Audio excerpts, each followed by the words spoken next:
Welcome back to the Deep Dive. Today we're really getting into something special, connecting extreme sports, specifically surf exploration, with some pretty dramatic geopolitical shifts. Yeah, it's fascinating. We're focusing on Eastern Samar in the Philippines. For a long time, people called it the Wild East. The Wild East, right? Yeah. And what makes this deep dive particularly cool is our source material. Exactly. We've got these accounts from two different expeditions, maybe 20 years apart, both exploring the same remote coastline. And these were led by John Seton Callahan and the surfEXPLORE group. That's the one. Their experiences give us this incredible before and after snapshot. It's a real eyewitness view of a place going from, well, serious conflict to relative stability. So our goal here is to sort of unpack how Callahan and his team navigated that huge change, moving from a place that was genuinely dangerous and cut off to one that's now much safer, connected, and, well, full of potential. And just to mention, for anyone wanting the full story, all the gritty details, this comes straight from the new book, surfEXPLORE, Discovering New Surfing Locations Worldwide. Ah, right. That's by John Seton Callahan, published by Schiffer Publishing. We should definitely circle back to that later. Definitely. But to give you a taste of the contrast we're talking about, imagine this.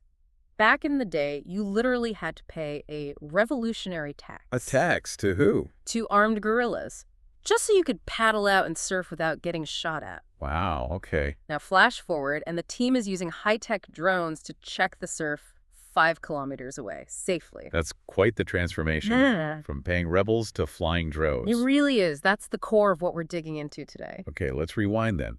Back to the late 1990s. The first surfEXPLORE trip hits Eastern Samar province. Now, Samar's a big island, right? Third largest in the Philippines. Yeah, it is. And back then, the conditions were, well, let's just say, not welcoming for tourists. Hence the Wild East nickname. What was behind that? It was a combination, really. A serious lack of development, infrastructure, basic stuff. And on top of that, deep-rooted political violence. And the main group involved was the MPA. The MPA, yeah. The New People's Army. They're the armed wing of the Communist Party of the Philippines. And this wasn't some small, fleeting issue. It's actually one of the longest-running communist insurgencies anywhere in the world. And on Samar itself, the scale was huge back then. I read something like 15,000 armed combatants in the late 80s. That's the estimate, yeah. 15,000 on that one island. Yeah. Think about the kind of control that gives you, especially in remote areas. They could really influence movement, infrastructure, life, basically. So what did that mean for places like the provincial capital, Borongan? It meant visible signs of conflict everywhere. The sources talk about bullet-scarred buildings being common, frequent gun battles, just a constant state of tension. That sounds intense. It was, so much so that people just left if they could. Anyone with the means fled to safer cities like Cebu or Manila, or even left the Philippines entirely, a real exodus. So if the locals were leaving, how on earth did a surf exploration team operate? They couldn't just rent a beach bungalow, I imagine? No, definitely not. It was far too dangerous to have any kind of base on land. So what did they do? The only viable option for those early trips was using a private live-aboard boat, basically a floating base camp. Okay, that makes sense. But expensive, right? And probably limiting. Very expensive, yes. And it does limit you. You can't easily scout different spots or just wait out bad weather on shore. But it was the only way to stay relatively safe, to avoid landing right in the middle of a conflict zone. It sounds like this created a terrible cycle. The violence drove people and services away. Exactly.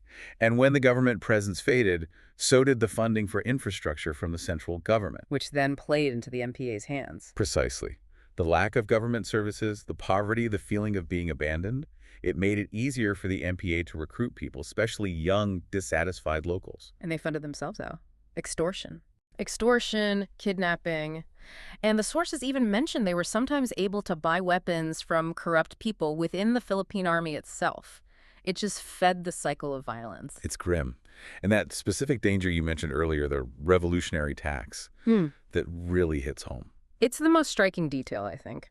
20 years ago, foreign visitors were explicitly warned, try to surf without permission from the local MPA commander, without paying up, and you'd likely be shot at from the shore. Shot at? Yeah. Just for trying to catch a wave. So how did that work? Did they, send an invoice? Not quite an invoice, no. It involved careful negotiation, usually through local intermediaries. You had to find the right person, make contact, agree on the payment, the tax, just to get the okay. That's unbelievable. It wasn't just a background threat. They were actively controlling the coastline. They really were, asserting their authority, deciding who could use the ocean, essentially. It perfectly sums up how dangerous and controlled that environment was. Okay, that paints a very clear picture of the past. But things changed. Let's talk about that shift. When did Eastern Samar start to, well, stabilize? The change really started gaining momentum in the early 2000s. What happened? The central government shifted strategy. They realized that just fighting wasn't enough. They needed to invest. So they started targeting provinces like Eastern Samar, places with a heavy NPA presence, with significant funding. Funding for what specifically? Infrastructure, that was key. New roads, better communications.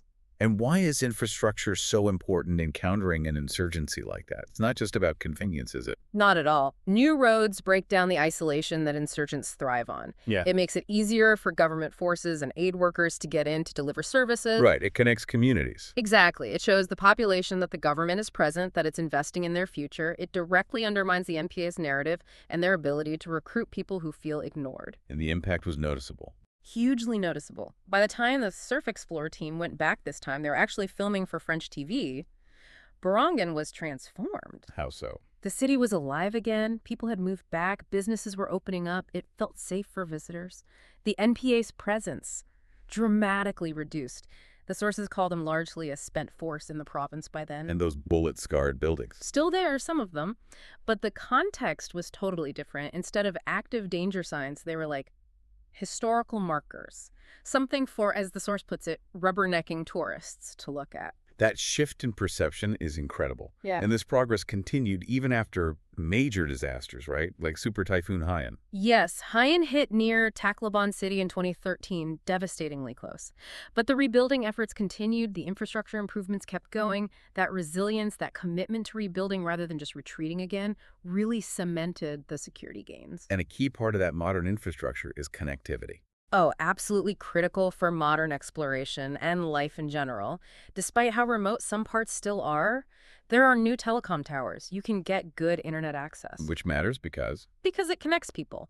The sources note Filipinos are super enthusiastic social media users, but for explorers, it means you can check weather forecasts, satellite imagery, communicate easily. Modern planning becomes possible. Okay, so security is better, connectivity is there. Mm-hmm. Now, the surfEXPLORE team could focus purely on the waves, right? On that second trip, how did they approach finding good surf in such a, well, notoriously fickle region like the Western Pacific? It's always about planning, but this was next level. They timed their arrival very precisely, aiming for September 15th. Why September 15th? Because statistically, that's the absolute peak of the Western Pacific typhoon season. Maximum chance of significant swell. Yeah, playing the odds. Exactly. And I also wanted to align with the Habagat season, which typically brings favorable all-day offshore winds from the southwest. So peak swell window plus ideal wind conditions. It's marrying logistics with meteorology. Smart.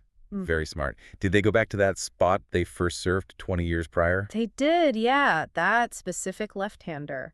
Still breaking fast and hollow over that shallow coral reef. Still uncrowded. Apparently so. Still marked by that slightly unusual, privately funded Catholic shrine nearby. And they even used the same big cave on the shore to stash their gear. That's cool. Bit of old meets new. Totally. It's like a secret spot that survived the passage of time but is now accessible without, risking your life. But surfEXPLORE isn't just about revisiting old spots, is it? The mission is discovery. Finding the new. Precisely. So they set out to find something completely untouched, and they found this candidate. A long, beautiful beach, maybe 5 kilometers of sand, totally undeveloped. Sounds perfect. What was the catch? Access. Completely inaccessible by road.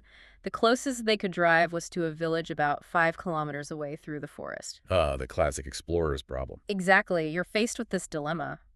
Do you undertake a long, hot, difficult trek about an hour each way, in this case carrying all your gear? For waves, that might be terrible. Yeah. Or flat. Or non-existent. The locals in the village said they'd never even seen surfers before, so zero guarantee. Back in the 90s, the risk calculation was life or death. Now it's wasted time and energy. Pretty much. A much better risk, but still a significant hurdle if you're on a limited schedule. But this time, they had a new tool. Don't tell me. The drone. The drone. They were carrying one for filming anyway. And they realized, wait a minute, we can use this for reconnaissance. A 5-kilometer surf check remotely. That's genius. A new tech solution to an age-old problem. Were they worried about the drone making it that far? Signal issues? It was a concern, but because it's such a rural area, there was almost no signal interference. So technically it was feasible. They launched it, shooed away the understandably curious villagers. I can imagine. And sent it off towards the coast, 5 kilometers away. And the results? Did it work? Instantly, they huddled around the screen, using a towel to block the sun. Suspense. And there it was. Crystal clear image, head-high waves, proper beach break peaks, peeling with good shape and power. Wow. Confirmation in minutes. Exactly. What would have been a minimum 2-hour round-trip hike just to look was done in, like, 10 minutes. So what did they do then? Called the drone back, obviously. Then, right there on the spot, they hired some local guys from the village as guides. And made the hike. And made the 5-kilometer hike, yeah. But this time, they knew it was worth it. And was it? Oh, yeah. They surfed clean peaks, lefts and rights, all afternoon, at a spot the locals confirmed they'd genuinely never seen anyone surf before. Incredible. A brand new discovery, unlocked by technology and stability. And the team felt pretty confident this spot would become, a key location on the map of Philippine surfing. So if we tie this all together, the successful surf discovery wasn't just about timing the swell perfectly or having a drone. No, not at all. Those are tools. The enabler was the fundamental change on the ground. The peace, the stability, the investment that had happened over those 20 years. That positive political and social shift unlocked the geographical potential. That's the heart of it. Eastern Samar's journey from the Wild East to a place of new promise, driven by better governance, reduced conflict. That's what allows this kind of adventure tourism, this global connection, to even happen. It's a powerful story. And for you, our listeners, if you want to get deeper into these expeditions, see the photos, read the full accounts from John Seton Callahan and the surfEXPLORE group. Then you really should check out the book. It's called surfEXPLORE, Discovering New Surfing Locations Worldwide. The author is John Seton Callahan, and it's published by Schiffer Publishing. And where can people find it? It's widely available. You can get it on Amazon, Barnes & Noble, W.H. Smith in the UK, Kinokuniya if you're in Asia or the US, and loads of other booksellers too. Excellent. Definitely worth checking out. So we'll leave you with a final thought to mull over. Yeah, think about this. We've gone from a situation where exploring a coastline meant potentially negotiating with armed rebels and paying a revolutionary tax, to a situation where the biggest obstacle might just be the battery life on your drone. What does that huge shift tell us about the future of exploration, adventure travel, and maybe even how we define the world's last wild places? It really changes the perspective, doesn't it? Something to think about. Thanks for joining us for the deep dive.